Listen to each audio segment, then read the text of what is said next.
You Are the Reason, by Tony Angelo. Mrs. Jackson sat in her rocking chair, watching the leaves rustle in the wind outside her porch. She had lived a long and fulfilling life, but she couldn't help but feel a little lonely at times. Her husband had passed away years ago, and her own children had moved away and started families of their own. But Mrs. Jackson was not alone. She had raised her three nieces, Claire, Ava, and Rachel, since they were young girls. Their mother, her sister, had passed away when they were just toddlers, and their father was nowhere to be found. So Mrs. Jackson took them in and raised them as her own. Now, her nieces were all grown up and successful. Claire had become a dentist, following in Mrs. Jackson's own footsteps.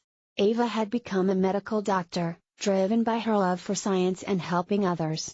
And Rachel had pursued her love for nature and became a florist, something that Mrs. Jackson had always encouraged her to do. But as proud as Mrs. Jackson was of her nieces, she couldn't help but feel a little left out at times. Claire was always busy with her dental practice, only free in the afternoons. Ava worked long hours at the hospital and could only visit on weekend mornings.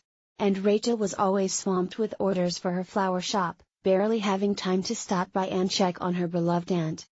One evening, Mrs. Jackson wasn't feeling well. She tried calling her nieces, but none of them picked up. Growing worried, she sat on her porch, hoping for one of her nieces to show up. To her surprise, it was Rachel who knocked on her door, holding a beautiful bouquet of flowers. "Hi Auntie," Rachel said with a warm smile.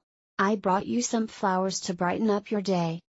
Mrs. Jackson couldn't hold back her tears as she accepted the flowers and gave her niece a hug. "You came," she said, her voice trembling. "Of course I did," Rachel replied. "You're family and I love you. I may be busy with my business, but you're always on my mind." Suddenly, Mrs. Jackson fainted. Worried, Rachel rushed her to the hospital, where she was admitted overnight for observation. When Mrs. Jackson woke up the next morning, she found herself surrounded by her nieces. "Why are you all here?" she asked, confused. "Because you're our family and we love you," Ava replied, tears streaming down her face. Mrs. Jackson was taken aback. "But I thought I was a burden and a pain. So I stayed out of the way," she said, her own tears falling. "You are never a burden. You are the reason we are who we are today," Claire said, holding her aunt's hand.